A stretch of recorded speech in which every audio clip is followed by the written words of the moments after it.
Well hello viewers, I hope you all are doing good. आपको title और thumbnail देख के ये अंदाज़ा होगा कि I am here to spread knowledge and awareness and I am pretty sure कि आप में से कुछ लोगों को ऑलरेडी इन बेसिक कंपोनेंट्स की नॉलेज होंगी।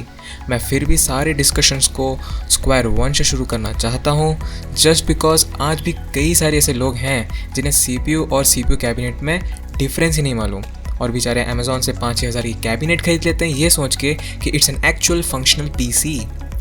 So without any further ado, let's get straight in the video. मेरा नाम है Nabil and you are watching Technical Checkpoint.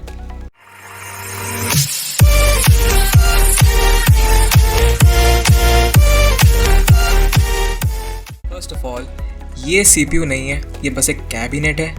Actual CPU chipset कुछ ऐसा दिखता है और सारी कैलकुलेशन यही करता है। It's basically the brain of the computer. अब इस कैबिनेट का काम है सारे कंपोनेंट्स को अपने अंदर सेफली असेंबल्ड रखना और प्रॉपर वेंटिलेशन प्रोवाइड करना।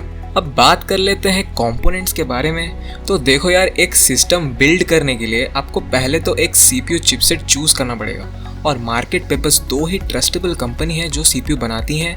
एक तो हो गया आपका इंटेल, दूसरा है AMD। अब ये दोनों ही कंपनी आपको वेराइटीज़ ऑफ CPU प्रोवाइड करती हैं और आपको अपने बजट और यूसेज के अनुसार चूज़ करना होता है। अब इन CPUs में होते हैं मल्टीपल कोर्स एंड थ्रेड्स, जिनके बारे में हम एक डेडिकेटेड वीडियो में बात करेंगे।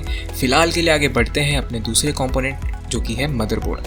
पहले ये जान लो कि एक मदरबोर्ड का काम क्या है इस पूरे सिस्टम में। सो बेसिकली मदरबोर्ड एक सर्किट या प्लेटफॉर्म है जो सारे कंपोनेंट्स को इंटरलिंक करता है। जी हाँ, सारे कंपोनेंट्स मदरबोर्ड पे ही असेंबल होते हैं। अब आप जो भी चिपसेट चूज़ करोगे आपको उसके कंपैटिबल ही मदरबोर्ड लेना होगा और मार्केट में जितनी मदरबोर्ड आती हैं वो आइदर इंटेल या तो AMD को सपोर्ट करती हैं और कुछ केसेस में आपको CPU के सीरीज़ अनुसार मदरबोर्ड लेना पड़ता है। फॉर एन एग्जाम्पल, अगर एक मदरबोर्ड Ryzen 2000 सीरीज़ को रन कर रहा है, इसका मतलब ये नहीं है कि Ryzen 5000 सीरीज़ को भी रन कर लेगा।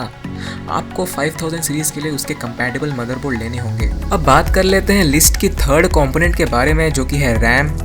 जैसे कि मैंने आपको पहले बताया था कि एक CPU का काम होता है कैलकुलेशंस करना, पर इस CPU को कैलकुलेशन करने के लिए डेटा कहाँ से मिलती है? जी बिल्कुल, रैम ही प्रोवाइड करता है उसे डेटा, और रैम ये डेटा सारे स्टोरेज डिवाइसेस से कैरी करके लाता है और CPU को प्रोवाइड करता है। और रैम कितने जल्दी अपने इस टास्क को कंप्लीट करता है ये डिपेंड करता है उसके फ्रीक्वेंसी पर। अब फिलहाल के लिए बस इतना समझ लो कि जितना ज़्यादा फ्रीक्वेंसी होगा उतना फास्ट और स्मूथली सारे टास्क एग्जीक्यूट होंगे आपके सिस्टम या कंप्यूटर पे। आगे बढ़ते हैं अपने फोर्थ कंपोनेंट की ओर जो कि है स्टोरेज। अब देखो, स्टोरेज का काम बहुत सिंपल है। ये बस आपकी डेटा फाइल्स को स्टोर करता है और जब भी CPU को ज़रूरत होती है इन डेटा फाइल्स की, ये रैम के थ्रू उसे फाइल्स प्रोवाइड करवा देता है। अब ये स्टोरेजेस 2 टाइप्स की होती हैं। पहला हो गया HDD, दूसरा हो गया SSD। फिलहाल के लिए आप लोग इतना जानो कि SSD बहुत फास्ट फंक्शन करता है HDD के मुकाबले, और अगर आप PC बिल्ड करने का सोच रहे हो then I highly recommend use SSD instead of HDD। ये आपके ओवरऑल एक्सपीरियंस को एनहांस कर देती है। Last but not the least, आपको ज़रूरत पड़ेगी एक PSU की। जी हाँ, पावर सप्लाइंग यूनिट। ये कंपोनेंट बेसिकली आपके सिस्टम को पावर सप्लाई करता है एंड अगेन आपको अपने CPU चिपसेट को कितना पावर चाहिए प्रॉपरली परफॉर्म करने के लिए उस बेसिस पे आपको अपना PSU चूज़ करना है। एंड मेक श्योर आप थोड़ी ज़्यादा पावर की PSU लें, कॉज सिस्टम को अगर रिक्वायर्ड पावर कंसिस्टेंटली नहीं मिलेगी तो हो सकता है कि आपकी सिस्टम बार बार क्रैश करे। तो गाइस, अभी तक मैंने जितने भी कंपोनेंट्स बताए हैं वो इनफ है एक सिस्टम बिल्ड करने के लिए। पर एक चीज़ का आपको ध्यान रखना होगा कि जो भी CPU आपने चूज़ किया है क्या उस CPU में इंटीग्रेटेड GPU है या नहीं, और अगर नहीं है तो आपको एक डेडिकेटेड ग्राफिक कार्ड लेना होगा, क्योंकि बिना GPU के आपका सिस्टम आपको आउटपुट डिस्प्ले प्रोवाइड नहीं कर पाएगा। और रही बात ग्राफिक कार्ड की, ये केवल उन लोगों के लिए है जो बहुत हेवी टास्किंग करते हैं जैसे कि लाइव स्ट्रीमिंग एंड एडिटिंग। बाकी अगर आपको सॉफ्ट गेमिंग करना है या कैजुअली यूज़ करना है, you can go with the iGPU और द APUs।